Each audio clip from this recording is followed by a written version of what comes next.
Croeso nôl I chi a chroeso cynnes iawn nawr ten i'r awdures Rhiannon Lewis a llongyfarchiadau mawr Rhiannon ar eich nofel gynta My Beautiful Imperial, dyma'r llyfr fan hyn. Clamp o lyfr ac yn edrych yn hyfryd hefyd. Cyn I ni droi at y llyfr, bach o'ch hanes chi, Cardi. Cardi, merch o Aberteifi, merch ffarm, Bryn Llynan, Gerifferwig, merch Mena, Owen Davies. Wedi dod o Aberteifi, mynd I Aberystwyth I studio a nawr yn byw yn y fenni. Wedi ymgartrefi fanna erbyn hyn, I chi wastad wedi ymddiddori mewn ysgrifennu? Pan o'n i'n yr ysgol, yn debyg iawn I lot o bobl, o'n i'n sgwennu yn yr ysgol ac yn y coleg, ond wedyn mae bywyd yn dod yn y ffordd a wrth gwrs pethau eraill yn digwydd plant a gwaith a pethau. O'n I ddim wedi sgwennu tan o ddifri tan 2011 wedyn. Felly be oedd y gyrfa cyn mynd I fewn I ddechrau sgwennu? Tipyn o bopeth, marchnata, cysylltiadau cyhoeddus, math na o waith. Byd arall. Byd arall I hen at ar ôl. Ond ddech chi wedi cael cryn dipyn o lwyddiant cyn y nofel cyntaf. Esboniwch ambell beth sydd digwydd yn y cwpl o flynyddoedd dwytha. Wel, o ran sgwennu storiau, I wedi gwir, nes I ddechrau sgwennu storiau byrion fel ffordd o gadw'n gall tra o'n i'n disgwyl am gyhoeddwr ar gyfer y nofel. A ges I lwyddiant llunau gyda Ffrwm Festival, ges I wobr gyntaf yn ni, a wedyn cyn hynny gyda cylchgrawn o'r enw Writers Forum, ges I gyntaf yn ni hefyd. A mae'r storiau wedi bod yn, wedi gweithio'n dda iawn I fi, o'r teg. Ond wedyn y nofel ma, clamp o nofel, o'n i'n gweud, mae'r llyfr dwy law. Achos mae'n lyfr trwm, yn hyfryd iawn hefyd. Heb ddatgelu gormod, allwch chi roi tyma bach o hanes y llyfr achos mae'n pontio Cymru a Chile. Odi. So, stori morwr o Aberteifi. Mae'r stori wedi seilio ar hanes wir, yn hen wncwl I. Fe ath i'r môr, fel lot o fechgyn ifanc yr adeg honno, teithio'r byd, hwylio'r byd, a wedyn ymgartrefi yn Chile, tua canol I yrfa, a cael I ddal yng nghanol digwyddiadau cyffroes y rhyfel catre yn Chile.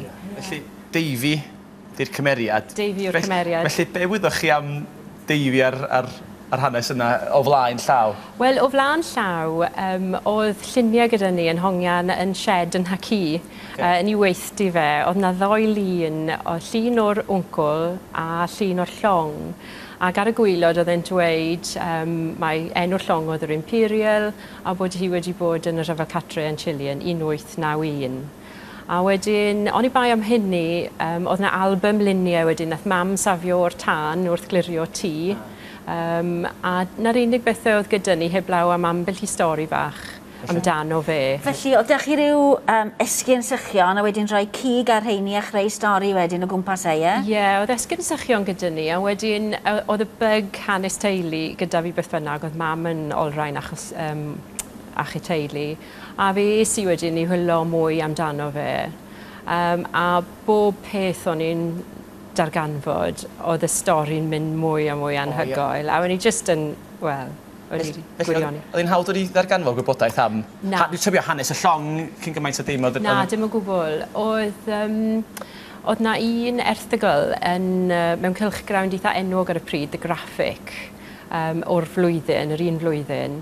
A oedd I lun a llun y llong yn y graffic, a oedd e'n eitha enwog ar y pryd, ond wedyn fe ddeflannodd hanes y llong mas o'r llyfrau I gyd. So oedd dod o hyd i'r stori yn eitha anodd. Nes I hala 20 mlynedd yn ymchwilio'r stori. Felly hwn yn cyfnod balch gallu... Mae fe'n labour of love, yn gweud.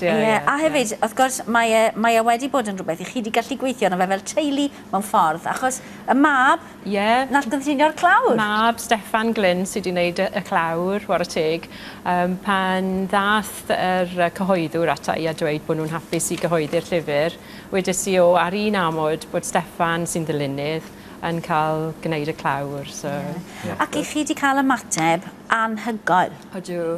Dwi wedi cael ymateb ffurfiol yn dda iawn, felly mae y Walter Scott Prize wedi rhestru fe fel un o'r llyfrau i argymhellion nhw eleni, sy'n beth anferth i fi. Llongyfarchiadau mawr, ie. A hefyd mae pobl cyffredin sy'n darllen wedi gweud, mae'n stori wych, ond i ffili roi e lawr. A na'r peth gorau i unrhyw awdur fi'n credu, bod chi'n clywed rhywun yn dweud, pan dechreuais i'r stori, wedi just ffili roi e lawr. Fi siw bod chi ffili credu, chi'n modd ar ôl 20 mlynedd, mae fe fan hyn. Rhwng dau glawr erbyn hyn. Fi mor falch bod e'n cael byw to, achos gath ei anghofio mewn ffordd mas o'r llyfrau hanes, a mae'n mynd yn ôl i fywyd mewn ffordd, David Davies. Felly, beth sy'n nesaf? Dyn ni'n gweud 20 mlynedd i ymchwil ar y stori nesaf.